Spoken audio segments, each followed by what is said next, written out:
어디 어른이 말하는데 말대꾸야?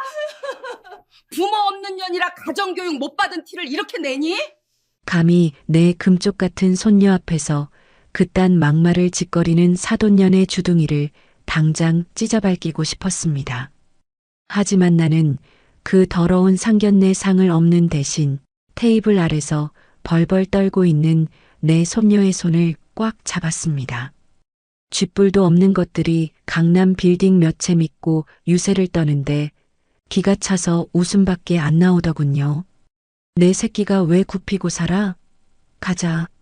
나는 그 자리에서 다짐했습니다. 내일 아침 해가 뜨자마자 저 오만한 년의 콧대를 내 진짜 돈으로 짓밟아 주겠노라고 말입니다.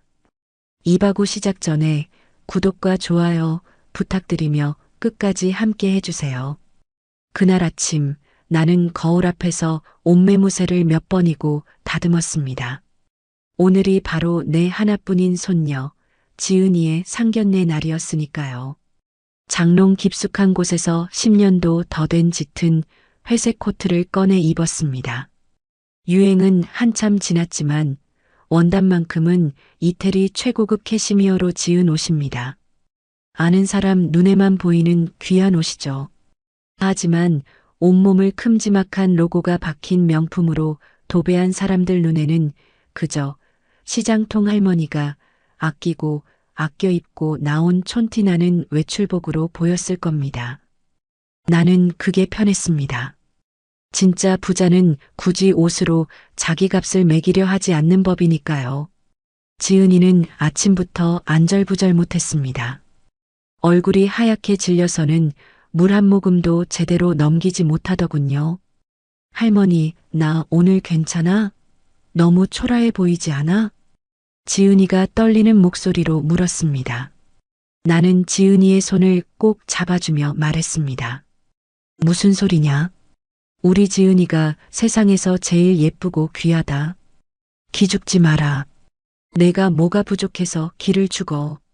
지은이는 내 말에 억지로 미소를 지어 보였지만 그 눈빛 속 불안감은 가시지 않았습니다. 녀석은 이미 알고 있었던 걸까요? 오늘 우리가 마주할 자리가 축복의 자리가 아니라 심판대 같은 자리가 될 거라는 것을요. 약속 장소인 강남의 H호텔 중식당에 도착했습니다. 입구에서부터 화려한 샹들리에가 위압적으로 반짝이고 있었습니다. 예약된 룸으로 들어서자 예비 사돈이라는 여자가 먼저 와 앉아 있더군요. 첫인상부터 숨이 턱 막혔습니다. 머리부터 발끝까지. 아니, 머리카락 한 올, 손톱 끝 하나까지 돈 냄새를 풍기지 못해 안달이 난 사람 같았습니다.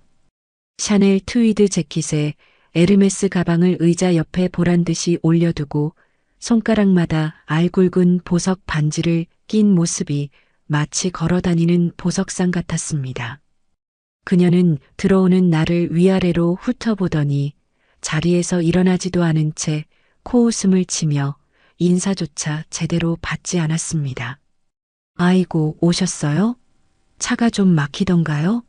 하긴 뭐 대중교통 타고 오시느라 고생하셨겠네. 비꼬는 말투가 역겨웠지만 나는 옅은 미소를 띠며 자리에 앉았습니다. 내 새끼가 사랑한다는 남자 어머니니 최대한 예의를 갖추려 했습니다. 참자. 지은이를 봐서 참자. 속으로 수십 번 되뇌었습니다. 안녕하세요, 사부인. 처음 뵙겠습니다. 지은이 할미 되는 사람입니다. 내가 정중하게 고개를 숙였지만 그 여자는 턱을 치켜든 채 내 인사를 씹어 삼켰습니다. 대신 옆에 앉은 자기 아들 준기를 쳐다보며 혀를 쯧쯧 찼습니다. 준기야, 물 좀 따라드려라. 목마르시겠다. 마치 동양 온 사람에게 물 한 잔 적선하라는 듯한 말투였습니다. 예비 사위라는 준기놈도 가관이었습니다. 쭈뼛거리며 물병을 들긴 했는데 제 어미 눈치를 보느라 내 얼굴은 쳐다보지도 못하더군요. 네, 엄마. 준기가 내 앞에 물잔을 내려놓는데 손이 미세하게 떨리고 있었습니다. 그때 알아봤어야 했습니다. 이 녀석은 제 어미의 꼭두각시, 그 이상도 이하도 아니라는 것을요. 음식이 나오고 몇 마디 오가기도 전에 본색이 드러나기 시작했습니다. 그 여자가 가방에서 최신형 태블릿 PC를 꺼내더니 화면을 휙휙 넘기며 내 쪽으로 들이밀더군요. 식사하기 전에 중요한 얘기부터 짚고 넘어가죠. 이거 보세요. 요즘 강남에서 웬만큼 산다 하는 집안끼리 결혼하려면 기본으로 하는 예단 리스트예요. 화면 속에는 입이 떡 벌어질 가격의 물건들이 줄지어 있었습니다. 1,000만 원이 넘는 밍크 코트, 수천만 원짜리 악어 가죽 가방, 유명 작가의 가구, 심지어 외제차 모델명까지 적혀 있었습니다. 내가 가만히 화면을 바라보고 있자 그녀가 한심하다는 듯 혀를 차며 말했습니다. 지은이 할머니, 이런 브랜드 들어는 보셨나 몰라? 시장에서 콩나물 값이나 깎으시던 분이 에르메스니 반클리프니 알리가 있나? 우리 집안 수준에 맞추려면 이 정도는 해와야 며느리로 받아주죠. 지은이 형편 뻔한 거 아니까 내가 아주 최소한으로 추린 거예요. 최소한? 이게 최소한이라고? 내 입가에 어이없는 실소가 터져 나올 뻔했습니다. 나는 찻잔을 내려놓으며 짐짓차분하게 물었습니다. 사부인 말씀이 좀 지나치신 것 같군요. 결혼은 아이들끼리 마음 맞아서 하는 거지 물건 사고 파는 거래가 아니잖습니까? 그리고 우리 지은이 비록 부모는 없지만 제가 남부럽지 않게 어디 내놔도 부족함 없이 키운 아이입니다. 내 말이 끝나기가 무섭게 그 여자가 신경질적인 반응을 보이며 목소리를 높였습니다. 식당 안의 공기가 순식간에 얼어붙었습니다. 부족함이 없다니요? 지금 말장난하십니까? 솔직히 까놓고 말해서 부모도 없이 할머니 손에 컸으면 눈치라도 빨라야 하는 거 아닙니까? 쥐뿔도 없으면서 우리 준기랑 결혼하겠다고 덤비는 것 자체가 도둑놈 신보지. 솔직히 말해서 수준 안 맞아서 못 받아들이겠는데 우리 아들이 죽고 못 산다니 내가 선심 쓰는 거예요. 수준. 그래요, 수준이라. 내 가슴 속에서 차가운 분노가 끌어올랐습니다. 나는 평생을 대한민국 금융가에서 보이지 않는 손으로 불리며 살아왔습니다. 내 이름 석자면 은행장들이 벌벌 떨고 내 도장 하나면 죽어가던 기업이 살아나기도 잘 나가던 기업이 공중분해되기도 합니다. 마음만 먹으면 이 호텔 하나쯤은 당장이라도 현찰로 인수할 수 있는 재력을 가지고도 손녀가 평범한 행복을 누리길 바라는 마음에 철저히 평범한 할머니로 살아왔습니다. 돈의 무게에 짓눌리지 않고 사람 냄새 맡으며 살게 하고 싶었으니까요. 그런데 고작 강남 건물 몇 채 가진 졸부 따위가 빚으로 쌓아 올린 모래성 위에 앉아서 운운하는 수준이라는 게 참으로 가짜났습니다. 나는 천천히 고개를 들어 그 여자의 눈을 똑바로 쳐다보았습니다. 내 눈빛에 서린 냉기를 느꼈는지 그 여자가 움찔하더군요. 하지만 이내 기세를 올리며 더 크게 쏘아붙였습니다. 왜요? 틀린 말했습니까? 없는 집안이랑 엮이면 평생 피곤하다는데 내가 굳이 그 짐을 떠안아야겠어요? 억울하면 이 리스트대로 해오시던가 못하겠으면 조용히 떨어져 나가시던가. 그때였습니다. 옆에서 고개만 푹 숙이고 있던 지은이가 기어들어가는 목소리로 입을 열었습니다. 어머님, 저 준기 씨 사랑해서 결혼하려는 거예요. 돈 보고 그러는 거 아니에요. 그리고 저희 할머니, 어머님이 생각하시는 그런 분 아니. 시끄러워. 그 여자가 식탁을 쾅 내리치며 소리를 질렀습니다. 물잔에 물이 출렁거려 식탁볼을 적셨습니다. 어디 어른이 말하는데 말대꾸야? 가정교육 못 받은 티를 이렇게 내니? 부모 없는 년이라 근본이 없다는 소리 안 들으려면 내가 알아서 기었어야지. 사랑? 사랑이 밥 먹여주니? 내가 우리 중기 꼬셔서 팔자 한번 고쳐보려는 거 내가 모를 줄 알아? 순간 정적이 흘렀습니다. 근본 없는 년. 그 말이 내 이성의 마지막 끈을 툭 하고 끊어놓았습니다. 내 아들 내외가 사고로 먼저 가고 핏덩이 같은 지은이를 내 등에 업고 키웠습니다. 내 손톱이 다 빠지고 남들 쉴 때 일하고 남들 잘 때 공부하며 악착같이 키웠습니다. 돈은 차고 넘쳤지만 돈 자랑하는 법을 가르치기보다 사람 귀한 줄 아는 법을 가르쳤습니다. 예의 바르고 심지 고든 아이로 키우기 위해 내가 쏟은 정성이 얼만데 감히 내년이 내 새끼의 근본을 논해? 나는 떨리는 목소리를 억누르며 옆에 앉은 예비 신랑놈을 쳐다봤습니다. 이 상황을 보고도 입도 뻥끗 안 하는 저놈의 속이 궁금했습니다. 자네도 그렇게 생각하나? 내 손녀가 근본 없는 아이인가? 자네 어머니 말이 맞다고 생각하나? 그놈 중기라는 놈이 곤란하다는 듯 머리를 극적이며 내 눈을 피하며 하는 소리가 가관이었습니다. 아니, 할머니, 엄마 말이 좀 거칠긴 하지만 틀린 말은 아니잖아요. 현실적으로 차이가 나는 건 사실이고 지은이가 좀 더 노력해서 엄마한테 맞추면 되잖아요. 엄마가 건물주라 스트레스가 많아서 예민하신 거예요. 그냥 지은이가 한 번만 굽히고 들어가면 이놈은 글렀구나. 완전히 글러먹었구나. 내 새끼를 지켜줄 놈이 아니구나. 어미의 돈주머니만 바라보고 사는 마마보이.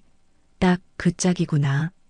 사랑한다고 평생 지켜주겠다고 내 앞에서 무릎 꿇고 맹세했던 놈이 제 어미가 예비 신부를 근본 없는 년이라고 모욕하는데 거들고 앉아있다니. 지은이도 충격을 받았는지 중기를 쳐다보는 눈빛이 흔들렸습니다. 믿었던 도끼에 발등을 찍힌다는 게 이런 거겠죠. 나는 자리에서 천천히 일어났습니다. 낡았지만 꼿꼿하게 다려입은 내 코트 자락을 정리하며 서늘한 눈으로 그 여자를 내려다보았습니다. 더 이상 참을 필요도 예의를 차릴 필요도 없었습니다. 잘 들으시오. 서미자 씨, 처음으로 사부인이라는 호칭을 뺐습니다. 그 여자가 눈을 휘둥그레 뜨더군요. 내 손녀는 당신 같은 천박한 속물이 며느리로 들이기엔 너무나 과분한 아이야. 부모가 없어서 가정교육을 못 받아? 그래, 부모 없는 건 맞다. 하지만 교육은 내가 시켰어. 돈이면 다 되는 줄 아는 당신보다는 100배, 1000배는 더 인간답게 가르쳤다. 뭐요? 천박해? 이 늙은이가 노망이 났나? 여기가 어디라고 소리를 질러. 당장 경비 불러서 쫓아내기 전에 썩 꺼져. 그 여자가 얼굴이 불그락푸르락해져서 삿대질을 해댔지만 나는 눈 하나 깜짝하지 않았습니다. 오히려 한 발자국 더 다가가 그녀의 눈을 정면으로 응시했습니다. 내 눈빛에 담긴 살기에 그 여자가 흠칫하며 뒤로 물러났습니다. 내 발로 나갈 테니 걱정 마시오. 그리고 똑똑히 기억해 두시오. 오늘 당신이 뱉은 그 말들 내일 아침이면 피눈물이 되어 당신 눈에서 쏟아지게 될 테니. 뭐? 피눈물? 아이고, 웃기고 있네. 땡전 한 푼 없는 주제에 자존심만 살아서는. 그래, 가라가. 다시는 내 아들 얼씬도 하지 마. 평생 그 모양 그 꼴로 살아봐라. 등 뒤에서 쏟아지는 그 여자의 악다구니를 뒤로하고 나는 지은이의 손목을 낚아채 호텔을 빠져나왔습니다. 중기놈이 지은아, 잠깐만 하고 따라오려 했지만 나는 뒤도 돌아보지 않았습니다. 호텔 로비를 걸어 나오는 내내 지은이는 내 팔을 꼭 붙잡고 소리 없이 울고 있었습니다. 그 따뜻한 눈물이 내 손등 위로 뚝뚝 떨어질 때마다 내 심장은 찢어지는 것 같았습니다. 내가 너무 안일했습니다. 불을 숨기는 것이 미덕이라 생각했던 내 신념이 오히려 내 손녀를 상처 입히는 칼날이 되어 돌아왔습니다. 할미가 미안하다. 내가 너를 너무 얌전하게만 키웠구나. 똥이 더러워서 피하는 게 아니라 똥은 치워버려야 한다는 걸 가르쳐 줬어야 했는데. 택시를 타고 집으로 돌아오는 길, 차창 밖으로 스쳐 지나가는 강남의 화려한 빌딩 숲이 유난히 차갑게 느껴졌습니다. 저 수많은 건물들 중에 저 여자가 자랑하는 건물이 있다는 거지. 돈이 권력이고 인격이라는 그 더러운 세상에서 저 여자는 왕처럼 군림하고 있다는 거지. 집에 도착하자마자 지은이는 방으로 들어가 이불을 뒤집어 쓰고 오열했습니다.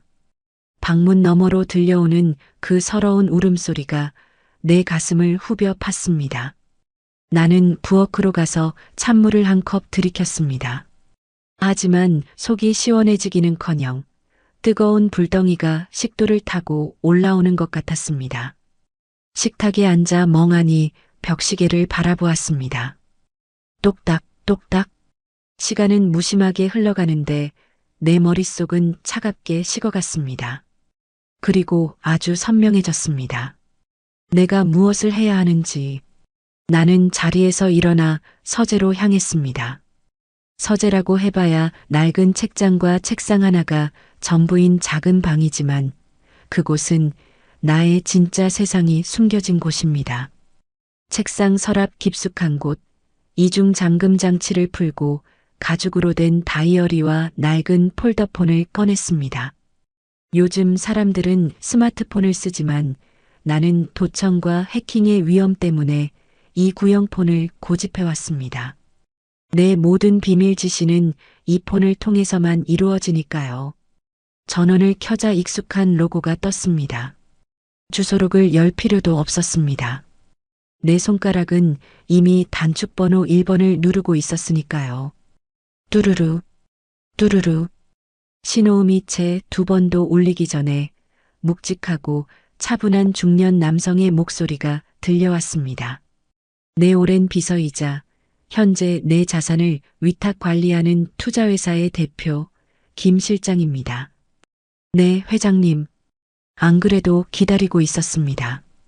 김 실장은 언제나 그랬듯 내 전화를 기다리고 있었다는 듯 침착하게 받았습니다. 김 비서, 나다. 평소와 다름없는 낮은 톤이었지만 김 비서는 단번에 내 목소리에 서린 기류를 읽어낸 모양이었습니다. 30년을 내 수족처럼 일해온 사람이니까요. 목소리가 좋지 않으십니다. 오늘 손녀분 상견례는 잘 다녀오셨습니까? 상견례. 그 단어가 나오자마자 다시금 분노가 치밀어 올랐습니다. 나는 책상 위에 놓인 달력을 바라보았습니다. 내일 날짜 11월 26일. 빨간 동그라미가 쳐져 있었습니다.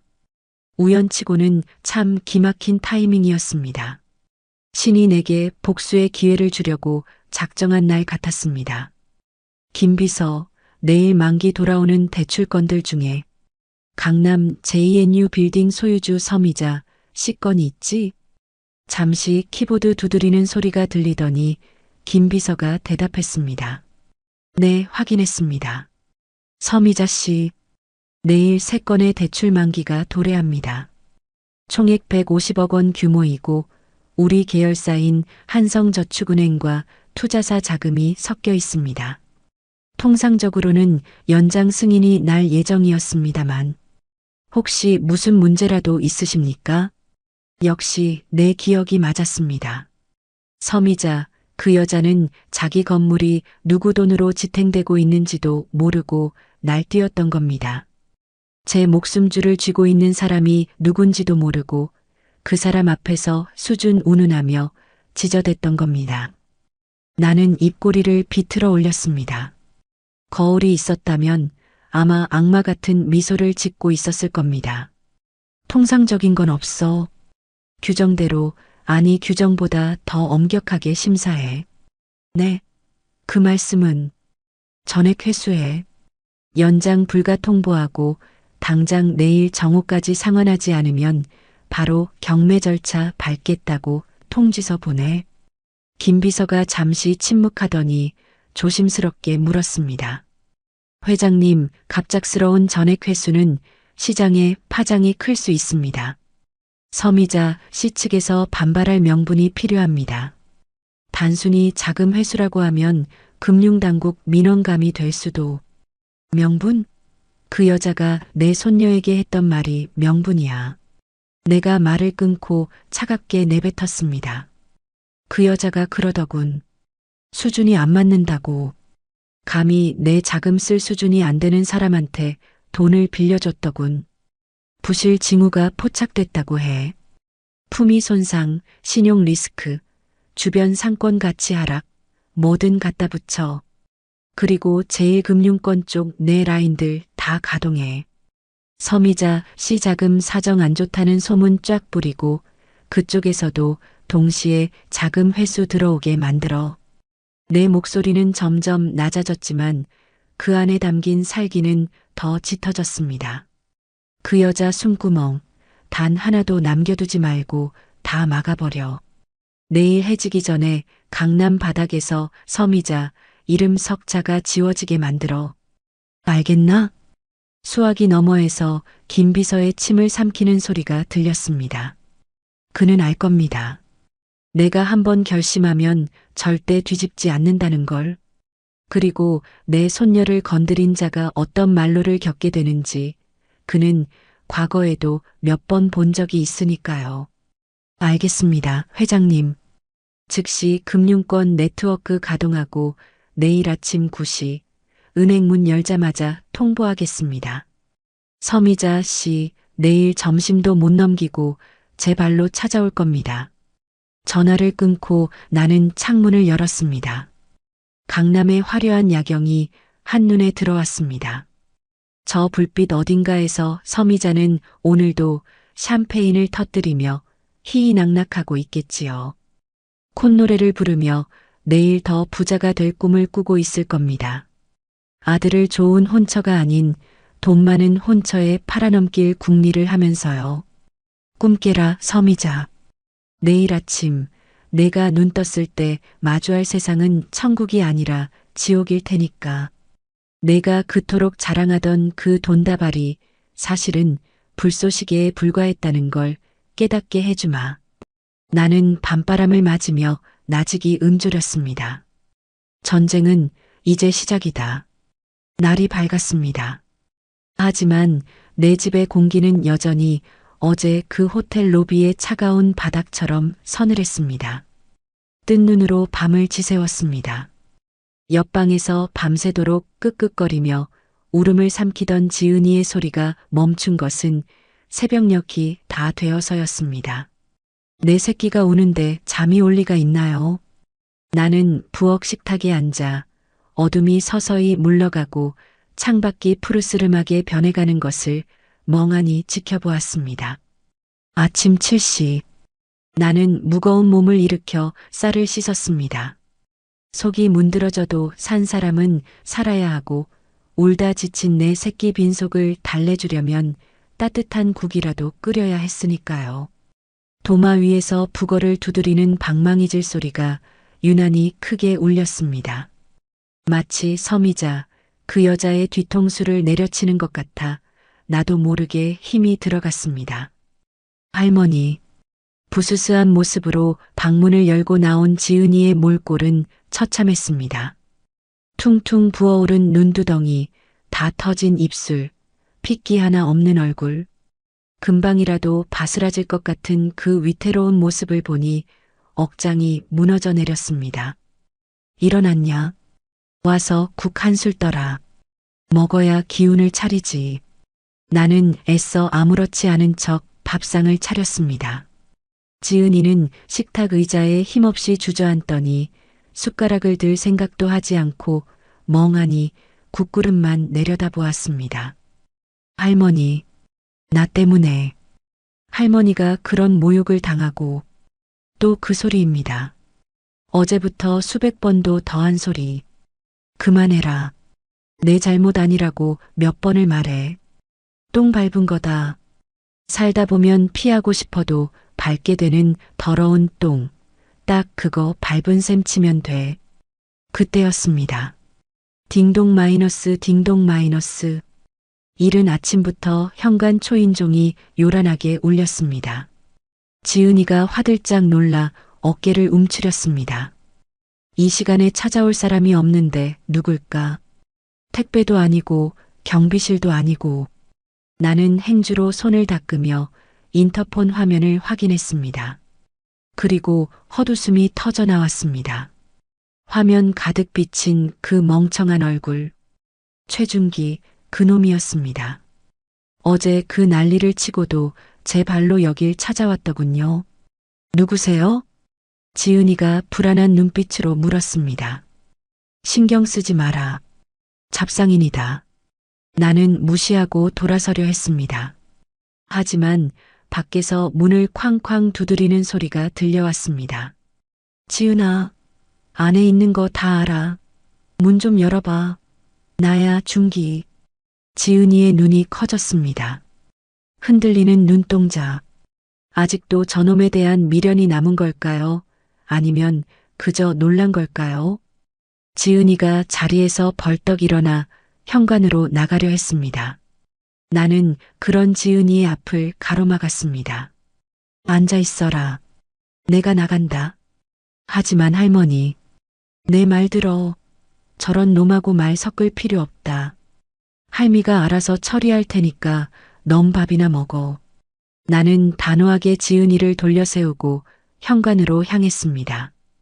쾅쾅거리는 소음이 거슬렸습니다. 문을 벌컥 열자 준기놈이 문틀을 잡고 헐떡거리고 있더군요. 꼴을 보니 밤새 술이라도 퍼마셨는지 술 냄새가 진동을 하고 명품 양복은 구겨질 대로 구겨져 있었습니다. 할머니. 아니, 저기. 지은이 좀 만나게 해주세요. 놈은 나를 보자마자 다짜고짜 지은이부터 찾았습니다. 어제 나를 보던 그 경멸 어린 눈빛은 어디 가고 지금은 똥마린 강아지처럼 안절부절 못하는 꼴이라니. 여기가 어디라고 찾아와? 당장 안 꺼져? 내가 싸늘하게 일갈하자 준기놈이 억울하다는 듯이 징징거렸습니다. 아니, 할머니. 지금 화내실 때가 아니에요. 상황이 심각하다고요. 상황? 무슨 상황? 엄마가요. 진짜로 다 끝내래요. 어제 집에 가서 엄마한테 엄청 혼났거든요. 엄마가 당장 파혼하라고 난리도 아니에요. 저 카드도 정지당하고 차 키도 뺏겼다고요. 기가 막혀서 말이 안 나왔습니다. 지금 지은이가 받은 상처는 안중에도 없고 지 카드 정지당한 게 세상 무너질 일이라는 듯 떠드는 저주둥이를 보십시오. 그래서 카드 정지당했으니 우리 보고 어쩌라고? 아니, 그러니까 지은이가 와서 빌어야죠. 저랑 같이 가서 엄마한테 무릎 꿇고 싹싹 빌면 엄마가 봐주실 수도 있어요. 예단 리스트 그거 엄마가 자존심 때문에 그러시는 거니까 지은이가 최대한 맞춘다고 하고 할머니도 가서 사과드리고요. 네, 저 지금 차도 없어서 택시 타고 왔단 말이에요. 빨리요. 내 70평생 수많은 인간군상을 봐왔지만 이렇게 속이 텅 빈 강정 같은 놈은 처음 봤습니다. 이놈은 뇌가 없는 걸까요? 아니면 양심이 없는 걸까요? 지은이가 이딴 놈을 사랑했다고 지난 3년을 바쳤다는 게 사무치게 억울했습니다. 나는 문 옆에 세워둔 빗자루를 집어들었습니다. 이 미친놈이 아침부터 재수없게 헛소리를 짓거리고 있어. 내 어미한테 가서 빌어? 야, 이 썩을 놈아. 내 손녀가 왜 내 어미 같은 년한테 무릎을 꿇어? 짝! 빗자루로 놈의 등짝을 후려갈겼습니다. 중기놈이 악!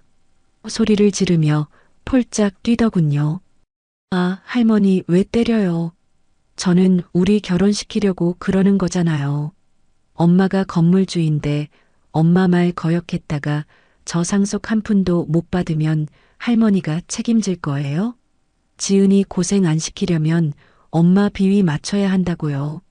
상속? 건물주? 나는 빗자루질을 멈추고 놈을 노려보았습니다. 입가에 싸늘한 비소가 걸렸습니다. 그래, 내 어미가 대단한 건물주라서 너 같은 등신을 낳았구나. 잘 들어라, 최준기. 내가 믿는 그 건물, 내 어미가 자랑하는 그 돈. 그게 언제까지 내 것일 것 같으냐? 네, 그게 무슨 썩은 동아줄인 줄도 모르고 꽉 잡고 있는 꼴이 가엾어서 해주는 말이다. 당장 내 집 앞에서 꺼져. 한 번만 더 얼씬거리면 그땐 빗자루가 아니라 경찰을 부를 테니까. 나는 놈을 현관 밖으로 밀어내고 문을 쾅 닫아버렸습니다. 밖에서 지은아, 지은아 나와봐. 너 진짜 이대로 끝낼 거야? 하고 고래고래 소리를 지르는 놈의 목소리가 들렸지만 나는 인터폰 전원을 아예 꺼버렸습니다. 뒤를 돌아보니 지은이가 식탁이 아닌 거실벽에 기대서서 멍하니 나를 보고 있었습니다. 다 들었겠지요. 저놈이 짓거린 그 천박한 소리를 토씨 하나 안 빼놓고 다 들었을 겁니다. 들었니? 나직하게 묻자 지은이가 힘없이 고개를 끄덕였습니다. 응, 잘됐다. 차라리 잘됐어. 저런 놈인 줄 모르고 결혼했으면 너 평생 식모살이하며 눈물밥 말아먹고 살았을 게다. 조상님이 도우신 거야. 지은이의 눈에서 다시 눈물이 주르륵 흘러내렸습니다. 하지만 이번 눈물은 어제의 그 절망적인 눈물과는 조금 달라 보였습니다. 체념 그리고 인정. 놈의 밑바닥을 확인하고 난 뒤에 오는 허탈함 같은 것이었죠. 지은이는 비틀거리며 방으로 다시 들어갔습니다. 차라리 혼자 삭히게 두는 게 나을 것 같아 붙잡지 않았습니다. 거실 벽시계를 보았습니다. 오전 8시 55분. 이제 곧 은행문이 열릴 시간입니다. 대한민국의 모든 돈이 깨어나 움직이기 시작하는 시간. 그리고 섬이자 그 여자의 지옥문이 열릴 시간. 나는 서재로 들어와 책상 앞에 앉았습니다. 이지 폴더폰을 꺼내 들고 화면을 응시했습니다. 심장이 쿵쿵 뛰었습니다. 두려워서가 아닙니다. 사냥을 앞둔 맹수의 흥분 같은 것이었죠. 구시 정각. 정확히 1초도 틀리지 않고 전화가 울렸습니다. 회장님, 김 비서입니다. 수화기 넘어 김 비서의 목소리는 기계처럼 차분했지만 그 안에 숨겨진 날카로움이 느껴졌습니다. 보고해. 네. 구시 정각부로 작전 개시했습니다. 한성저축은행 대출심사팀에서 방금 서미자 씨에게 통보 문자 발송했습니다. 대출 만기 연장 불가 및 금일 정오까지 전액 상환 독촉 통지서입니다. 반응은 아직 확인되지 않았습니다만 방금 은행 전산망에 서미자 씨 명의의 계좌 조회 기록이 떴습니다. 문자를 확인하고 당황해서 자금 현황을 확인하는 것으로 보입니다. 나는 눈을 감고 상상해 보았습니다. 강남의 고급 아파트, 실크 잠옷을 입고 우아하게 모닝커피를 마시고 있을 서미자. 핸드폰 진동 소리에 무심코 화면을 확인했겠지요. 그리고 눈을 의심했을 겁니다. 연장 불가, 전액 상환. 평생 들어본 적 없는 단어들이 붉은 경고등처럼 그녀의 망막을 때렸을 테니까요. 좋아. 제일금융권 쪽은 K은행, S은행 본점 기업금융센터장들에게 미리 언지를 줬습니다. JNU 빌딩의 자산 건전성에 심각한 의문이 제기되고 있다. 한성저축은행이 자금을 급하게 빼는 데는 이유가 있지 않겠냐는 소문이 지금 여의도 증권가 찌라시를 타고 빠르게 돌고 있습니다. 김 비서의 일처리는 언제나 완벽합니다. 금융 바닥에서 소문은 실체보다 더 무서운 법입니다. 한 곳에서 돈을 뺀다는 소문이 돌면 다른 은행들도 덩달아 불안해져서 앞다퉈 돈을 회수하려 들기 마련이죠. 이걸 뱅크런이라고 하던가요? 서미자 개인을 상대로 한 뱅크런이 시작된 겁니다. 예상 시나리오는 10분 내로 한성저축은행 지점장에게 항해 전화가 갈 겁니다. 지점장은 회장님 지시대로 본사 심사팀의 결정이라 지점 권한 바뀌다라고 핑계를 댈 거고요. 그러면 서미자 씨는 제1금융권 대출을 알아보기 위해 주거래 은행으로 뛰어가겠지요. 하지만 거기서도 문전박대당하겠군. 그렇습니다. 이미 요주의 인물 리스트에 올라갔을 테니까요. 오늘 하루 동안 서미자 씨가 겪게 될 일은 단순히 돈이 막히는 게 아니라 세상이 자신을 왕따시키는 듯한 공포일 겁니다. 통쾌했습니다. 10년 묵은 체증이 내려가는 기분이었습니다. 하지만 아직 부족합니다. 고작 이 정도로 내 손녀가 흘린 눈물을 갚을 순 없으니까요. 김비서 하나 더 말씀하십시오. 서미자 그 여자 건물 1층에 있는 명품 편집숍이랑 카페 그거 다 직영으로 운영한다고 했지? 네, 맞습니다. 본인 명의 사업자입니다. 거기 거래처들에도 손 좀 써. 물품 대금 결제일이 오늘 내일 하는 곳들 많을 텐데 전부 다 가압류 걸라고 해. 건물만 경매 넘어가는 걸로는 재미없어. 그 여자가 자랑하는 그 화려한 가게들에 압류 딱지가 덕지덕지 붙는 꼴을 봐야겠어. 잠시 침묵하던 김 비서가 대답했습니다. 회장님, 정말이지 적으론 절대 만나고 싶지 않은 분이십니다. 알겠습니다. 거래처 사장들 매수해서 즉시 채권 추심 들어가게 하겠습니다. 전화를 끊으려는 찰나 김 비서가 덧붙였습니다.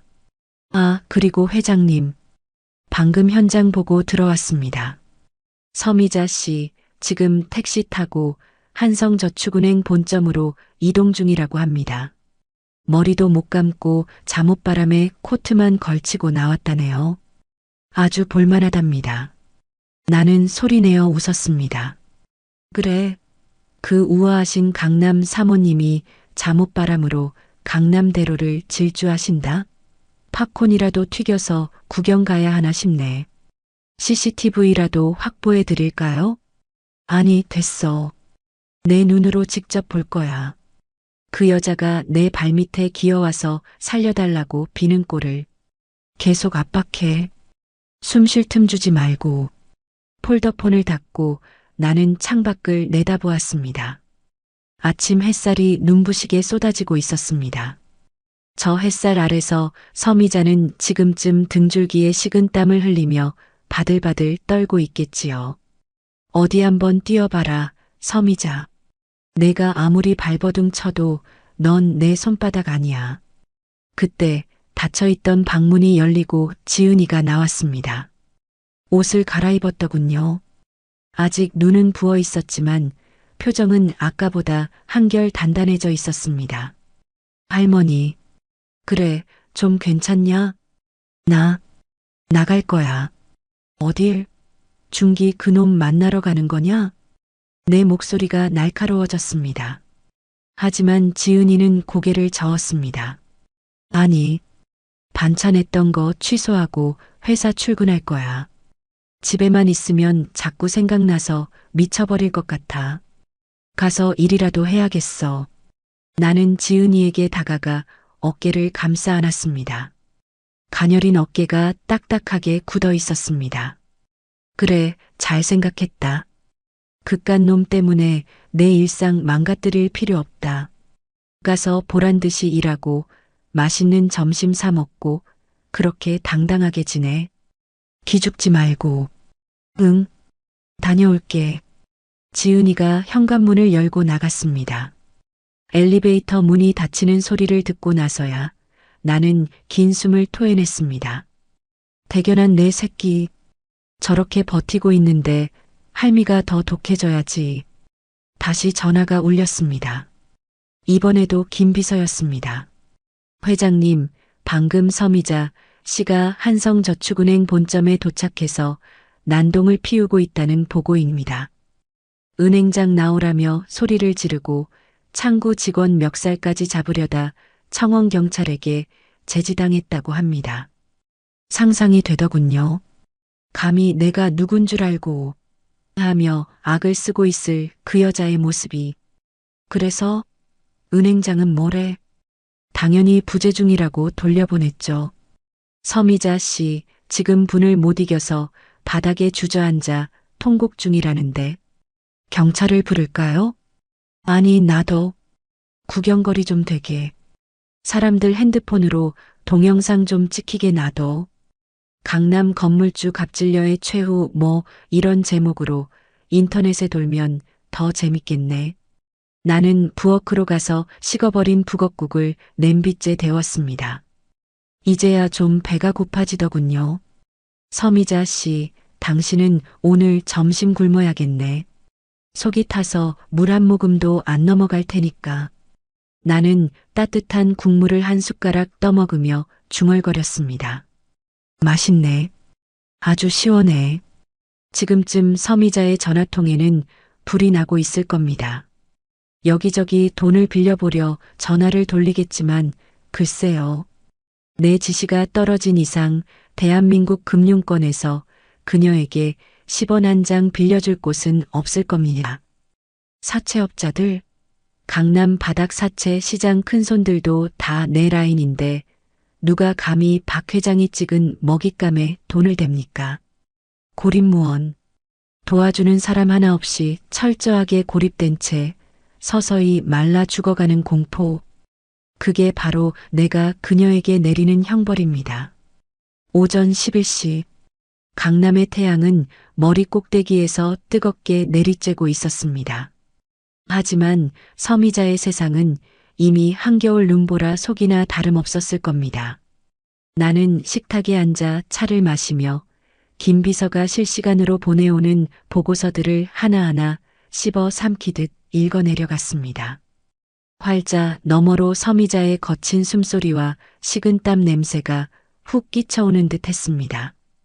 보고서에 따르면 서미자는 한성저축은행 본점 로비에서 청원경찰에게 끌려 나온 뒤 곧바로 택시를 잡아타고 K은행 강남지점으로 향했다고 합니다. K은행은 그녀가 건물 매입 당시 제1금융권 대출을 일으켰던 주거래 은행 중 하나였지요. 평소 같으면 지점장이 버선발로 뛰어나와 VIP룸으로 모셨을 겁니다. 최고급 원두커피를 대접하며 사모님, 요즘 골프는 잘 되십니까? 하고 아부를 떨었겠지요. 하지만 오늘은 달랐을 겁니다. 현장 보고를 토대로 재구성해 본 그녀의 오전은 이랬을 겁니다. 머리는 산발이 되고 잠옷 위에 급하게 걸친 코트 자락을 휘날리며 그녀가 은행 문을 박차고 들어갑니다. 지점장 어딨어? 김 지점장 나오라고 해. 창구 직원들이 놀란 눈으로 쳐다봅니다. 평소에 우아한 서 회장님이 아니라 흡사광인 같은 몰골이었으니까요. 죄송합니다, 고객님. 지점장님, 지금 중요한 미팅 중이셔서. 미팅은 무슨 얼어 죽을 미팅. 내가 지금 10년 거래한 VIP인데 전화도 안 받고 문자도 씹어. 당장 나오라고 해. 그녀의 고함 소리에 안쪽 지점장실 문이 살짝 열렸다가 다시 닫힙니다. 김 지점장은 안에 있었던 겁니다. 하지만 나올 수 없었겠죠. 내 지시가 내려간 이상 서미자와 엮이는 순간 자신의 목이 날아간다는 걸 누구보다 잘 아는 사람이니까요. 대신 부지점장이 난처한 표정으로 나와 그녀를 탕비실 구석으로 데려갑니다. 사모님, 이러시면 곤란합니다. 객장에 다른 손님들도 계신데. 곤란? 내가 지금 곤란하게 생겼어. 한성저축은행 저 미친놈들이 갑자기 대출 회수한다고 난리잖아. 김 지점장한테 말해서 K은행에서 대환대출 좀 일으켜줘. 담보 확실하잖아. 내 건물 시세가 얼만데. 서미자는 떨리는 손으로 부지점장의 옷소매를 붙잡고 애원 반 협박 반으로 매달렸을 겁니다. 하지만 돌아온 대답은 사형 선고나 다름없었겠죠. 사모님, 안 그래도 말씀드리려고 했는데 본점 심사팀에서 연락이 왔습니다. 사모님 신용 등급에 리스크 경보가 떴습니다. 뭐? 리스크? 내가 무슨 리스크가 있어? 이 건물주 서미자야. 그게 금융가에 소문이 좀 안 좋게 돌아서요. 한성 쪽에서 자금 빼는 이유가 사모님 자금 흐름에 심각한 부실이 있어서라는 얘기가. 그래서 저희도 추가 대출은커녕 기존 대출금 중 일부를 조기 상환해 주셔야 할 것 같습니다. 죄송합니다. 서미자는 그 자리에 주저앉았을 겁니다. 믿었던 도끼에 발등 찍힌다는 게 이런 기분일까요? 아니요. 이건 발등이 찍힌 게 아니라 발목이 잘려나간 겁니다. 제1금융권마저 등을 돌렸다는 건 이제 대한민국 제도권 금융 어디에서도 그녀에게 돈을 빌려주지 않는다는 뜻이니까요. 그녀는 비틀거리며 은행을 나왔을 겁니다. 화려한 강남대로가 런웨이처럼 느껴지던 어제와 달리 오늘은 지옥불 위를 걷는 기분이었겠죠. 오후 1시, 점심시간이 지났지만 나는 밥 생각이 없었습니다. 이 통쾌한 복수국 자체가 내겐 최고의 만찬이었으니까요. 김 비서에게서 또 한 통의 메시지가 도착했습니다. 회장님, 2차 타격 지점인 명품 편집숍 라비앙과 카페 더 퀸, 현재 상황입니다. 사진 첨부합니다. 사진 속 풍경은 가관이었습니다. 서미자가 자신의 안목을 자랑하며 직접 운영하던 1층 편집숍 쇼윈도에 빨간 딱지가 붙어 있었습니다. 가압류. 그 불길하고도 선명한 세 글자가 유리창을 도배하고 있더군요. 내가 매수한 거래처 사장들이 움직인 겁니다. 물품 대금, 인테리어 잔금, 식자재비. 평소 나중에 줄게. 내가 돈 떼먹을 사람이야? 하며 차일피일 미루던 그 빚들이 부메랑이 되어 돌아온 겁니다. 가게 앞에는 빚쟁이들이 진을 치고 있었습니다. 서미자 나와. 돈 없다면서 샤넬백은 신상으로 들고 다니더니 내 돈은 언제 갚을 거야. 건물주라고 유세 떨더니 꼴 좋다. 당장 돈 내놔. 고성방가가 오가고 지나가던 행인들이 혀를 차며 사진을 찍어대고 있었습니다. 서미자가 그토록 목숨처럼 여기던 체면과 품위가 길바닥에 내동댕이 쳐진 순간이었습니다. 그리고 오후 2시 30분 내 낡은 폴더폰이 다시 울렸습니다. 이번에는 김 비서가 아니었습니다. 저장되지 않은 번호였지만 나는 직감했습니다. 쥐구멍에도 벼뜰 날 없다더니 사방이 막힌 쥐가 결국 도간에 든 치즈라도 찾아 헤매는 꼴이구나. 나는 천천히, 아주 천천히 통화 버튼을 눌렀습니다. 여보세요. 수화기 너머에서는 거친 숨소리만 들려왔습니다. 마치 쫓기는 짐승의 숨소리 같았습니다. 여보세요? 누구십니까? 내가 짐짓 모르는 척 다시 묻자 그제야 기어들어가는 목소리가 들려왔습니다. 저 사돈. 아니, 지은이 할머니 되시죠? 저중기 엄마예요. 목소리가 덜덜 떨리고 있었습니다. 어제 그 쩌렁쩌렁하던 기세는 온데간데였고 다 죽어가는 노파의 목소리 같았습니다. 아, 서미자 씨요? 무슨 일입니까? 내 아들이 얼씬도 하지 말라고 해서 안 그래도 번호 지우려던 참이었는데 내 차가운 대꾸에 그녀가 다급하게 말을 이었습니다. 아니, 그게 아니고요. 오해가 좀 있었나 봐요. 제가 어제는 좀 과민해서. 저기, 혹시 지은이 옆에 있나요? 지은이는 출근했습니다. 할 말 있으면 나한테 하세요. 1분 드립니다. 아니, 그게, 저기 사돈 어른. 아니, 형님. 제가 진짜 급해서 그러는데, 혹시 현금 좀 융통해 주실 수 있나 해서요. 제가 지금 일시적으로 자금이 좀 꼬여서 그런데, 며칠만 쓰면 이자 쳐서 갚을게요. 지은이 예단비 미리 받는 셈 치고 기가 차서 헛웃음이 튀어나올 뻔했습니다. 이 여자는 아직도 상황 파악이 안 된 걸까요? 아니면 뇌가 돈에 절여져서 마비가 된 걸까요? 자기가 내 손녀에게 무슨 짓을 했는지 까맣게 잊은 걸까요? 아니면 내가 자기 돈줄을 끄는 장본인이라는 건 꿈에도 모른 채 그저 시장통에서 돈 좀 모았다는 할망구한테라도 손을 벌려보려는 걸까요? 어느 쪽이든 역겨웠습니다. 그리고 애처로웠습니다. 돈이요? 내가 되물었습니다. 네, 한 5억. 아니 3억이라도. 제가 건물 담보라도 써드릴게요. 지은이랑 준기 다시 잘 만나게 해줄 테니까 제발 좀. 이봐요, 서미자 씨. 나는 말을 끊고 싸늘하게 내뱉었습니다. 당신 어제 나한테 뭐라고 했지? 쥐뿔도 없는 주제에 수준 안 맞는다고 했지? 근본 없는 집안이랑 엮이기 싫다고 했지? 아니 그건 제가 말이 좀 헛나와서.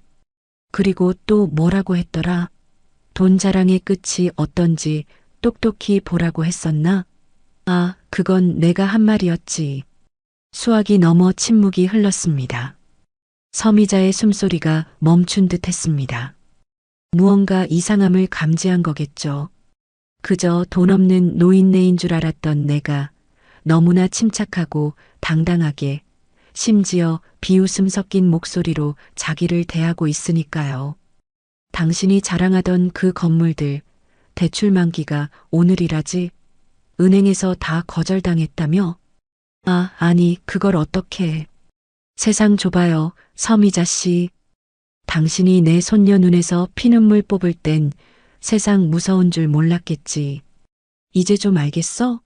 돈줄 막히고 사람 끊기고 길바닥에 나앉을 위기가 닥치니까 정신이 좀 들어? 당신 대체 뭐야? 어떻게 내 사정을 다 알고 있어? 서미자의 목소리가 공포로 떨리기 시작했습니다. 드디어 눈치를 챈 걸까요? 아니요, 아직은 모를 겁니다. 설마 하겠죠. 설마 그 촌티 나는 할망구가 이 모든 판을 짠 설계자일 거라고는 상상도 못할 겁니다. 그저 누군가에게 주워들었나 보다 생각하겠죠. 나 지은이 할미야. 시장통에서 생선 팔던 박씨. 근데 말이야, 내가 생선 대가리 치면서 배운 게 하나 있어. 썩은 생선은 빨리 버려야지. 아깝다고 놔두면 멀쩡한 생선까지 다 썩게 만든다는 거야. 나는 잠시 숨을 고르고 결정타를 날렸습니다. 당신이 지금 썩은 생선꼴이야. 온 동네 파리떼가 꼬이고 냄새가 진동을 하지. 그런 꼴로 감히 누구한테 손을 벌려? 내 손녀 팔아서 돈 구걸하러 전화했어? 꿈깨. 당신한테 줄 돈은 10원 한 장도 없어. 아, 소금은 좀 있는데 뿌려줄까? 아, 이 늙은 년이 진짜. 너 두고 봐. 내가 이대로 무너질 것 같아? 나 서미자야. 강남 건물주라고. 서미자가 비명을 지르며 발악을 했습니다. 하지만 그건 허세였습니다. 이미 무너져 내린 멘탈을 간신히 부여잡고 지르는 단말마에 불과했지요. 그래, 두고 볼게. 아주 재밌게 보고 있어. 내일 아침 내 그 자랑스러운 건물에 경매 개시 결정문 딱지가 붙는 꼴. 내가 두 눈 똑바로 뜨고 지켜볼 테니까 기대해. 나는 가차없이 전화를 끊어버렸습니다. 손이 미세하게 떨렸습니다. 분노 때문이 아니었습니다. 희열 때문이었습니다. 40년 전 돈이 없어서 내 가족을 지키지 못했던 그 무력감이 지금 이 순간 완벽하게 씻겨 내려가는 것 같았습니다. 이것이 힘입니다. 이것이 돈의 맛입니다. 내 소중한 사람을 지키고 나를 짓밟으려던 자를 짓밟을 수 있는 힘. 나는 다시 김 비서에게 전화를 걸었습니다. 김 비서 고생했어. 서미자 반응 보니 아주 볼만하더군. 회장님과 통화하신 모양입니다. 방금 통화 종료 후 핸드폰을 집어 던지고 실신했다고 합니다. 지금 119 구급차 불렀답니다. 실신? 엄살도 심하군. 병원에 입원하면 병원비 압류도 걸어. 특실은 꿈도 못 꾸게 하고 6인실도 감지덕지하게 만들어. 알겠습니다. 아, 그리고 준기 씨 말입니다. 아까 집 앞에 찾아왔었다고 하셨죠? 그래. 싹수 노란 놈. 그 친구도 지금 멘붕 상태입니다. 어미가 쓰러지니까 병원 따라갔다가 병원 원무과에서 카드 결제 거부당해서 망신당하고 있다네요. 보호자로서 보증을 서야 하는데 신용불량 위기라 보증 자격도 안 된다고.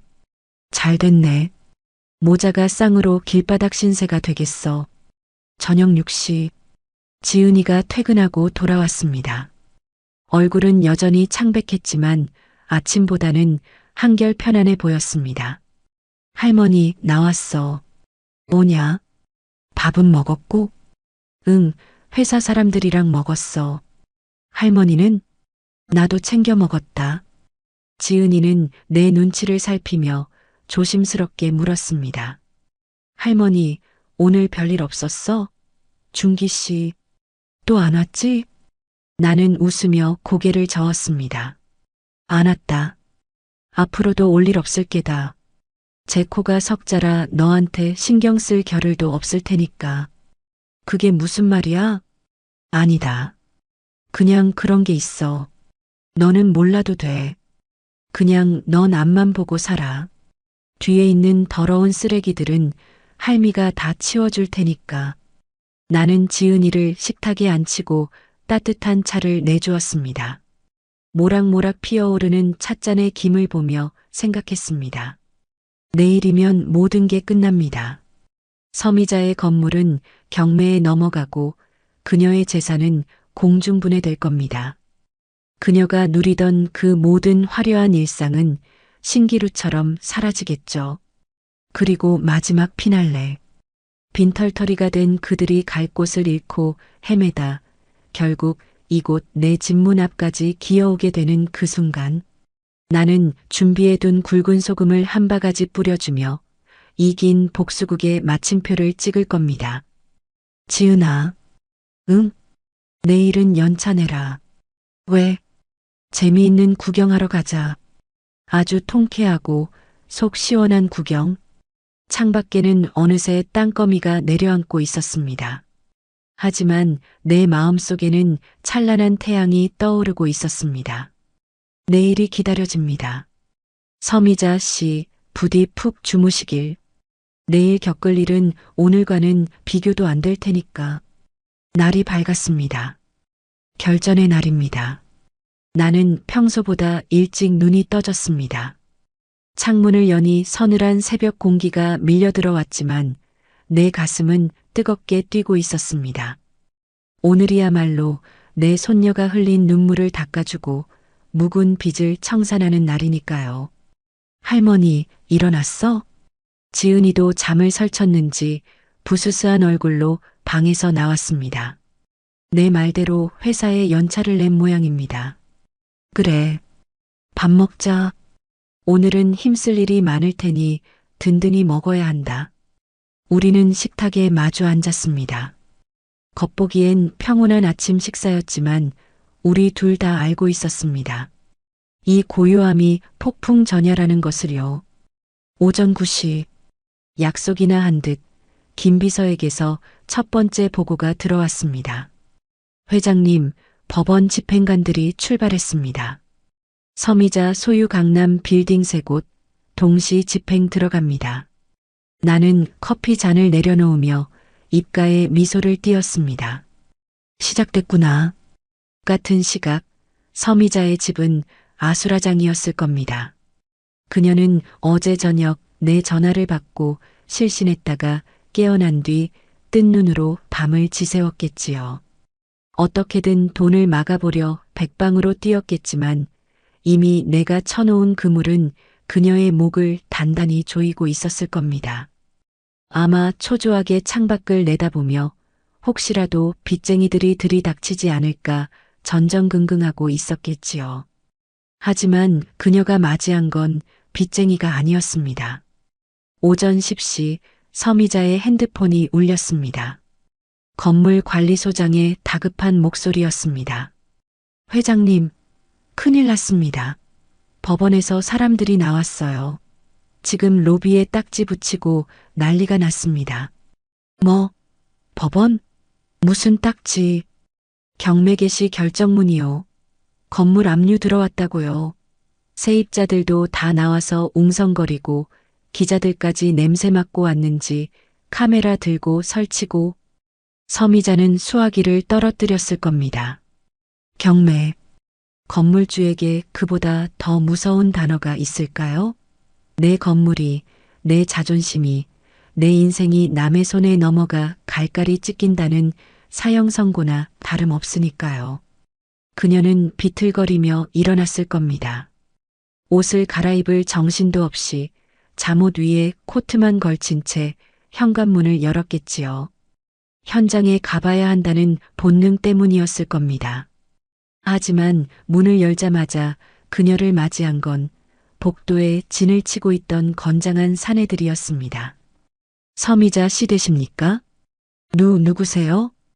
캐피탈 채권 추심팀입니다. 어제부로 기한 이익 상실되셔서 가재도구 압류 집행하러 왔습니다. 비키세요. 사내들이 구둣발로 거실을 밀고 들어왔습니다. 서미자가 이게 무슨 짓이야? 나가 하고 악을 썼지만 그들은 아랑곳하지 않고 거실의 명품 소파, TV, 장식장의 양주들에 붉은 딱지를 붙이기 시작했습니다. 방에서 자고 있던 준기가 놀라서 뛰쳐나왔습니다. 엄마, 이게 뭐야? 이 사람들 누구야? 준기야, 막아. 저거 내 크리스털 화병이야. 건드리지 마. 하지만 준기놈이 뭘 할 수 있었겠습니까? 겁에 질려 구석에 쭈그리고 앉아 벌벌 떨기만 했겠지요. 그 시각 나는 지은이와 함께 택시를 타고 강남으로 향하고 있었습니다. 어디 가는 거야, 할머니? 내 시어머니 될 뻔했던 여자가 제일 자랑스러워하던 곳. 거기 구경 가자. 우리가 도착한 곳은 서미자의 소유인 JNU 빌딩 앞이었습니다. 가관이더군요. 건물 입구 유리문에는 부동산 임의경매 개시 결정이라는 안내문이 큼지막하게 붙어 있었고 그 앞에는 카메라를 든 기자들과 웅성거리는 세입자들로 북새통을 이루고 있었습니다. 어머, 저거 봐. 진짜 망했나 봐. 강남 알짜 건물이라더니 하루아침에 이게 무슨 꼴이야? 건물주가 사채까지 썼다며? 쯧쯧. 지나가는 사람들의 비웃음 섞인 수군거림이 내 귀에 꿀처럼 달콤하게 들려왔습니다. 지은이는 멍하니 그 광경을 바라보았습니다. 할머니, 저거, 그래, 저게 그 여자의 실체다. 빚으로 쌓아 올린 모래성. 파도 한 번 치니까 저렇게 힘없이 무너지는 꼴을 봐라. 나는 지은이의 손을 꼭 잡았습니다. 돈 자랑하던 그 입이 이제는 비명을 지르느라 바쁘겠구나. 오후 3시. 서미자는 집에서도 쫓겨났습니다. 가재도구에 압류 딱지가 붙고 집주인마저 전세 보증금 압류 들어오기 전에 방 빼라고 난리를 치는 통에 견딜 수가 없었겠지요. 그녀는 준기를 데리고 도망치듯 집을 나왔습니다. 갈 곳이라곤 낡은 모텔뿐이었습니다. 모텔 방에 들어서자마자 서미자는 바닥에 주저앉아 오열했습니다. 내가 뭘 잘못했는데, 내가 왜 이런 꼴을 당해야 하는데, 아직도 모르는 겁니다. 자신이 무엇을 건드렸는지, 누구의 영린을 건드렸는지, 그때였습니다. 서미자의 핸드폰이 울렸습니다. 내가 심어둔 정보원 최 실장이었습니다. 여보세요? 최 실장, 알아봤어? 대체 어떤 놈이 내 뒤를 친 거야? 서미자는 지푸라기라도 잡는 심정으로 매달렸습니다. 회장님, 이거 진짜 대박입니다. 배우가 누군지 아시면 기절하실 텐데. 뜸 들이지 말고 말해. 누구야? 금융가에서 박 회장이라고 불리는 큰손입니다. 본명은 박말순. 박말순? 처음 듣는데? 내가 모르는 사람이야. 모르는 사람 아닐 겁니다. 이 박 회장이라는 분, 손녀가 하나 있는데, 이번에 회장님 아드님이랑 파혼한 그 아가씨라던데요? 뭐? 서미자의 숨이 턱 막혔습니다. 손녀, 파혼, 설마, 아닐 거야. 그 시장통 할망구, 그 촌티 나는 노인네가 박 회장이라고? 네. 평소엔 신분을 숨기고 서민 코스프레를 하고 다닌답니다. 근데 건드리면 뼈도 못 추린다는 소문이 자자해요. 회장님, 진짜 큰일 나셨네. 그 양반한테 찍히면 강남 바닥에서 못 살아요. 전화가 끊어지고 서미자는 핸드폰을 떨어뜨렸습니다. 머릿속이 하얗게 변했습니다. 공포가 쓰나미처럼 밀려왔습니다. 자신이 근본 없는 년이라고 모욕했던 그 손녀, 수준이 안 맞는다며 무시했던 그 할머니, 그 할머니가 내 목줄을 쥐고 흔드는 저승사자였다니. 아, 서미자는 머리를 쥐어뜯으며 비명을 질렀습니다. 후회해도 이미 늦었습니다. 되돌리기엔 너무 멀리 와버렸으니까요. 엄마, 왜 그래? 누구야? 준기가 놀라서 물었지만 서미자의 귀에는 들리지 않았습니다. 살아야 한다. 살아야 해. 자존심? 체면? 그딴 건 이제 사치였습니다. 당장 내일이면 길바닥에 나앉아 굶어 죽을 판인데 체면이 무슨 소용입니까? 가야 돼. 준기야, 일어나. 가자. 어딜? 그 할머니한테. 아니, 박 회장님한테. 가서 빌어야 해. 발바닥을 할그라면 핥고 죽는 신용을 하라면 해야 해. 그래야 우리가 살아. 서미자는 미친 사람처럼 준기의 손을 끌고 모텔을 뛰쳐나왔습니다. 택시를 잡아타고 내 집 주소를 불렀습니다. 가는 내내 그녀는 중얼거렸습니다. 내가 미쳤지. 내가 눈이 삐었지. 용서해 주실 거야. 그래도 사돈이었는데. 손녀 사랑하신다니까 손녀 봐서라도. 저녁 6시. 나는 지은이와 함께 저녁을 먹고 느긋하게 차를 마시고 있었습니다. 할머니, 아까 그 건물. 진짜 경매 넘어가는 거야? 그럼. 절차는 이미 시작됐다. 돌이킬 수 없어. 근데 할머니는 어떻게 그렇게 잘 알아? 그리고 김비서 아저씨는 누구야? 지은이가 조심스럽게 물었습니다. 이제 지은이에게도 진실을 말해줄 때가 된 것 같습니다. 지은아, 할미가 사실은 딩동 마이너스 딩동 마이너스 딩동 마이너스. 내 말이 끝나기도 전에 현관 초인종이 미친 듯이 울려댔습니다. 인터폰 화면을 보니 머리는 산발이 되고 눈물 콧물 범벅이 된 서미자와 그 뒤에서 사시나무 떨듯 떨고 있는 준기가 보였습니다. 올 것이 왔구나. 나는 찻잔을 내려놓으며 지은이에게 말했습니다. 저것 봐라. 내가 말한 재미있는 구경이 제 발로 찾아왔구나. 나는 지은이를 데리고 현관으로 나갔습니다. 문을 열지 않고 인터폰 통화 버튼을 눌렀습니다. 누구세요? 회장님, 사돈 어른. 저예요. 미자예요. 제발 문 좀 열어주세요. 제가 죽을 죄를 지었습니다. 서미자는 현관문 앞에 털썩 무릎을 꿇더니 이마를 바닥에 찌으며 통곡하기 시작했습니다. 준기야, 너도 빨리 빌어. 살려달라고 빌어. 준기놈도 영문도 모른 채 옆에 꿇어앉아 잘못했습니다. 살려주세요. 하며 빌어대더군요.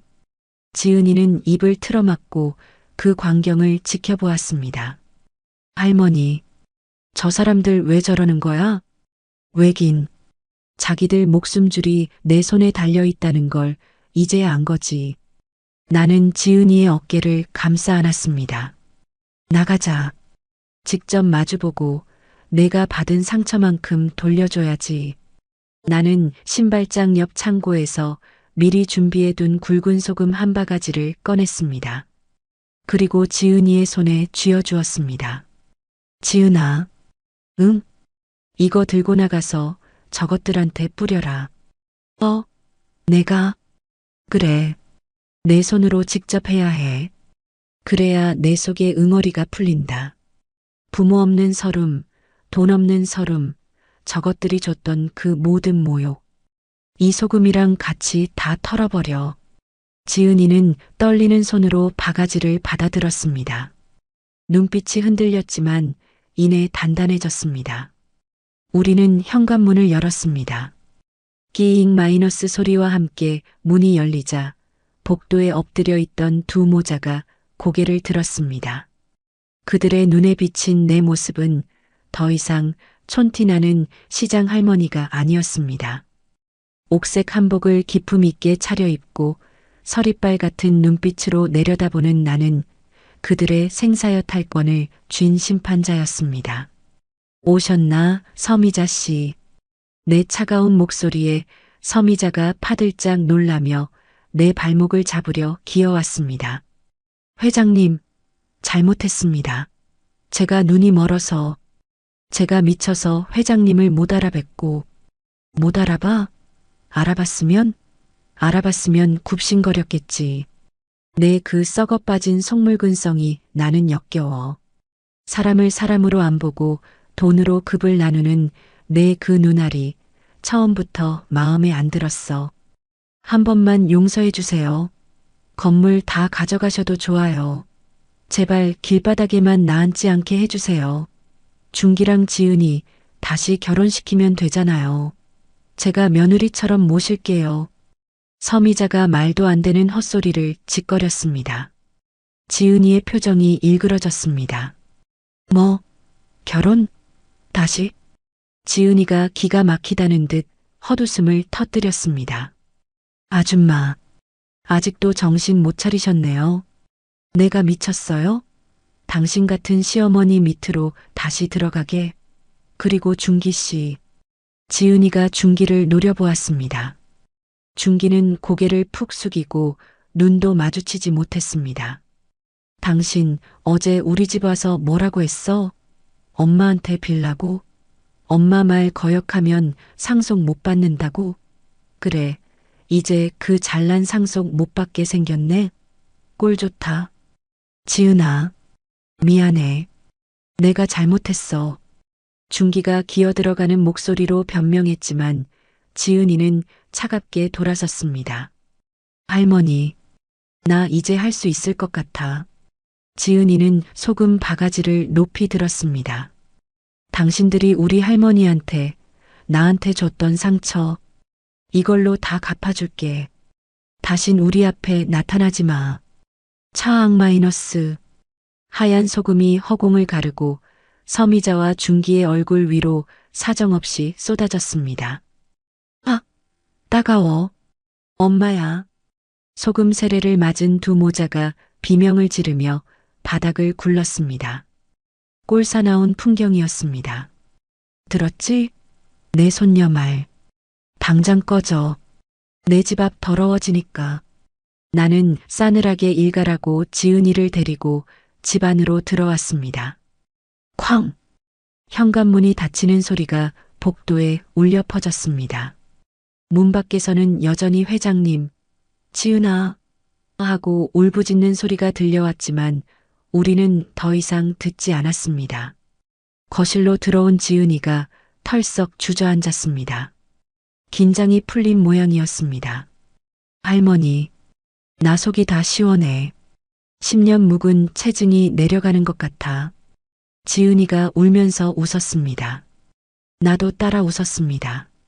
그래, 그거면 됐다. 내가 웃으면 할미는 그걸로 족하다. 창밖을 내다보니 어느새 어둠이 짙게 깔려 있었습니다. 하지만 저 어둠 속에서 떨고 있을 서미자와 준기에게는 내일의 태양이 뜨지 않을 겁니다. 그들의 지옥은 이제부터가 진짜 시작이니까요. 전쟁은 끝났습니다. 우리의 완벽한 승리로 소금이 하얗게 흩뿌려진 내 집 현관문이 닫히던 그 순간 서미자와 준기의 시간은 멈춘 것이 아니라 지옥으로 굴러떨어지기 시작했습니다. 그날 밤 두 모자는 강남의 화려한 야경을 뒤로하고 24시간 운영하는 찜질방으로 기어들어갔습니다. 가진 거라곤 서미자의 낡은 가죽 가방 하나와 준기의 주머니에 든 담배 한 갑이 전부였습니다. 찜질방 수면실은 코 고는 소리와 눅눅한 땀 냄새로 가득 차 있었습니다. 명품 실크 잠옷만 입던 서미자가 누런 찜질복을 입고 딱딱한 매트 위에 누워 있었습니다.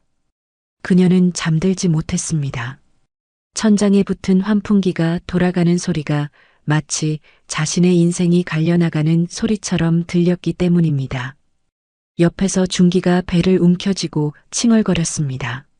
엄마, 나 배고파. 식혜랑 계란 좀 사줘. 저기 매점에 컵라면도 팔던데. 서미자는 신경질적으로 준기의 등짝을 후려쳤습니다. 짝소리가 수면실의 정적을 깼습니다. 야, 이 미친놈아. 지금 식혜가 목구멍으로 넘어가. 당장 내일 잘 곳도 없는데 처먹을 생각만 해? 아, 왜 때려? 엄마가 해결한다며. 박 회장인가 뭔가 하는 할머니한테 빌면 된다며. 근데 이게 뭐야? 소금만 뒤집어 쓰고. 주변 사람들이 짜증 섞인 목소리로 소리쳤습니다. 아줌마, 조용히 좀 합시다. 잠 좀 자자고요. 거지면 거지답게 구석에 처박혀 있을 것이지 어디서 냄새나게 떠들고 있어. 거지. 서미자의 귀에 그 단어가 비수처럼 꽂혔습니다. 그녀는 입술을 깨물었습니다.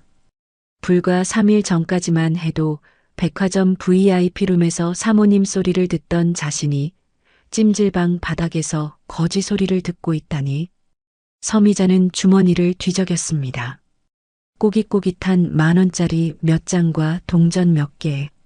이게 전 재산이었습니다. 어디서부터 잘못된 걸까?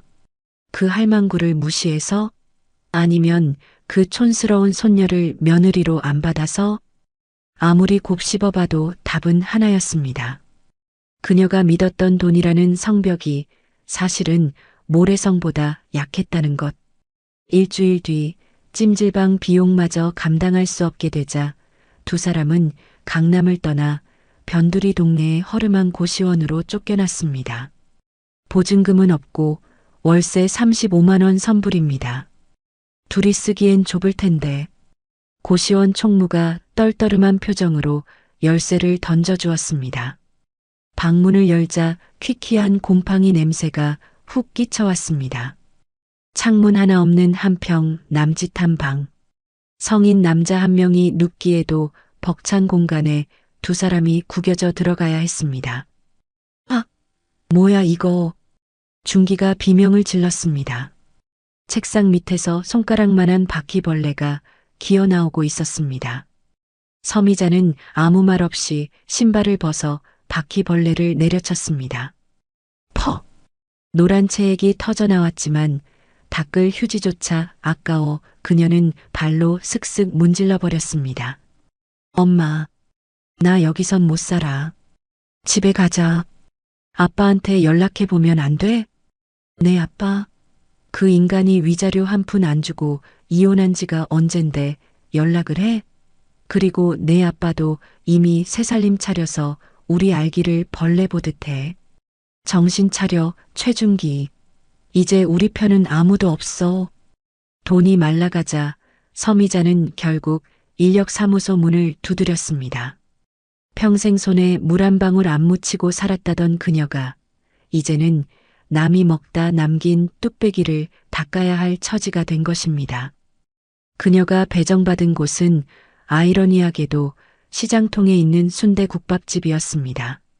40년 전 내가 생선 좌판을 깔고 악착같이 돈을 벌었던 바로 그 시장 말입니다. 아줌마, 여기 깍두기 좀 더 줘요. 이모, 국물이 식었잖아. 다시 데워달라니까. 손님들의 고함 소리가 빗발쳤습니다. 서미자는 고무장갑을 낀 채 허겁지겁 홀을 뛰어다녔습니다. 네, 갑니다. 금방 가져다 드릴게요.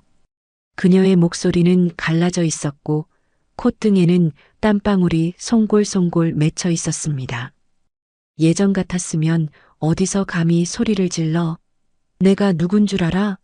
하고 맞받아쳤겠지만 지금은 그럴 힘도 자격도 없었습니다. 여기서 쫓겨나면 당장 오늘 저녁은 굶어야 하니까요. 주방 뒤편 설거지통 앞 산더미처럼 쌓인 뚝배기를 닦으며 서미자는 흐르는 눈물을 훔쳤습니다. 세제 독이 올라 손끝이 갈라지고 피가 맺혔습니다. 따가웠습니다. 하지만 마음이 더 쓰라렸습니다. 그 할머니도, 박 회장도 이렇게 살았을까? 문득 내 얼굴이 떠올랐습니다. 촌스러운 옷을 입고 상견례장에 나왔던 나. 내가 겪었을 그 40년의 세월. 10원 한 푼 아끼며 모욕을 견디고 가족을 지키기 위해 발버둥 쳤던 그 처절한 시간들을 서미자는 이제야 온몸으로 체험하고 있었습니다. 하지만 나에겐 희망이라는 출구가 있었지만 서미자의 앞에는 절망이라는 벽뿐이었습니다. 과거를 기억하면 할수록 현재는 더 비참해졌습니다. 화려했던 펜트하우스, 명품들, 사모님 소리 듣던 나날들. 그 모든 기억이 이제는 그녀를 고문하는 형벌이 되었습니다. 중기는 더 가관이었습니다. 인력사무소에서 건설 현장 잡부로 보내졌지만 점심시간에 몰래 도망쳐 나왔습니다. 내가 미쳤어? 흙먼지 뒤집어 쓰고 벽돌을 나르게. 내 손은 펜대 굴리라고 있는 손이야. 그는 편의점 알바라도 구하는 대신 꼽을 쳐둔 비상금으로 PC방에 틀어박혔습니다. 모니터 속 가상 세계에서 그는 여전히 레벨 높은 용사였고 길드원들에게 명령을 내리는 대장이었습니다. 현실의 시궁창을 잇기 위해 게임에 몰두하며 언젠가 로또가 터져 다시 강남으로 돌아갈 헛된 꿈만 꾸고 있었습니다. 썩은 동아줄인 줄 알면서도 놓지 못하는 멍청한 짐승처럼 말이죠. 한편 그들과 정반대의 시간이 내 집에서 흐르고 있었습니다. 지은이는 회사를 정리했습니다. 더 넓은 세상에서 공부하고 싶다는 손녀의 오랜 꿈을 나는 기꺼이 지원해 주기로 했습니다. 내 돈은 이럴 때 쓰라고 있는 거니까요. 할머니, 나 진짜 가도 돼? 할머니 혼자 두고. 지은이가 짐을 싸다 말고 울먹였습니다. 가라. 가서 내가 보고 싶은 거 실컷 보고 배우고 싶은 거 다 배워와. 이 좁은 땅덩어리, 좁은 인연에 얽매이지 말고 헐헐 날아라. 할미는 그거면 된다. 출국날 아침 인천공항. 나는 지은이를 배웅하러 나갔습니다. 김 비서가 운전하는 차 뒷좌석에서 지은이는 내 손을 잡고 놓지 않았습니다. 3년 동안 맘고생으로 야위었던 얼굴에 이제는 설렘과 생기가 돌고 있었습니다. 할머니, 나 성공해서 돌아올게. 할머니가 나한테 해준 거 다 갚을 수 있을 만큼 멋진 사람이 돼서 올게. 그래. 우리 지은이는 이미 멋진 사람이다. 돈보다 사람이 먼저라는 걸 아는 세상에서 제일 귀한 내 손녀니까. 공항 출국장 앞. 지은이가 캐리어를 끌고 게이트로 향하다가 뒤를 돌아보았습니다. 할머니, 사랑해. 건강해야 해. 나도 사랑한다. 내 새끼 잘 가라. 지은이가 손을 흔들며 게이트 안으로 사라졌습니다. 내 눈가에 맺힌 눈물은 슬픔이 아니었습니다. 40년 묵은 체증이 씻겨 내려가는 해방의 눈물이었습니다. 돌아오는 차 안. 김 비서가 조심스럽게 말을 건넸습니다. 회장님, 서미자 씨 소식 궁금하지 않으십니까? 나는 창밖을 바라보며 무심하게 대답했습니다. 관심 없다. 죽었냐? 아니요. 끈질기게 살아는 있습니다. 시장 국밥집에서 설거지하고 아들은 PC방 전전하고 꼴이 말이 아니랍니다. 고시원비도 밀려서 조만간 쫓겨날 판이라던데요. 나더라. 도와주지도 말고 더 괴롭히지도 마라. 네, 그냥 두시게요? 나는 엷은 미소를 지었습니다.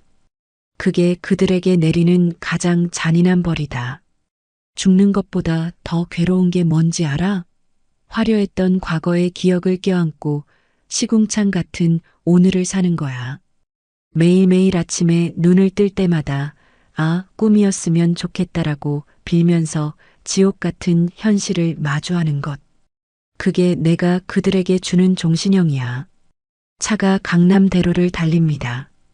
창밖으로 익숙한 건물이 스쳐 지나갑니다. 한때 JNU 빌딩이라고 불렸던 이제는 새 주인을 만나 리모델링 공사가 한창인 그 건물. 나는 그 건물을 보며 조용히 눈을 감았습니다. 돈이란 참 무서운 것입니다. 사람을 살리기도 하고 죽이기도 하고 괴물로 만들기도 합니다. 서미자는 돈의 노예가 되어 괴물이 되었고 나는 돈을 부리는 주인이 되어 가족을 지켰습니다. 그 차이가 오늘의 결말을 만들었습니다. 김비서, 네, 회장님. 오늘 저녁은 시장 가서 순대국밥이나 한 그릇 하자. 김비서가 백미러로 나를 보며 놀란 표정을 지었습니다. 네, 회장님 입맛에요? 괜찮으시겠습니까? 왜? 내가 제일 좋아하는 거야. 사람 냄새나고 좋잖아. 어쩌면 거기서 서미자가 닦아놓은 그릇에 밥을 먹을 수도 있겠군. 그것도 꽤나 운치 있겠어. 나는 소리내어 웃었습니다. 그래요. 나는 여전히 시장통 할머니 박말순입니다. 다만 내 가족을 건드리는 자에게는 자비 없는 저승사자가 될 준비가 되어 있는, 그리고 이제는 사랑하는 손녀를 더 넓은 세상으로 날려보낸 아주 홀가분하고 행복한 할머니일 뿐이죠. 가을바람이 차창을 넘어 들어옵니다. 어디선가 밥 짓는 냄새가 납니다. 사람 사는 냄새가 납니다. 이 냄새가 참 좋습니다. 오늘의 이바구는 여기까지입니다. 끝까지 함께 해주셔서 감사드리며 구독과 좋아요 눌러주시면 놀라운 인생 사연들을 누구보다 먼저 무료로 만나보실 수 있습니다.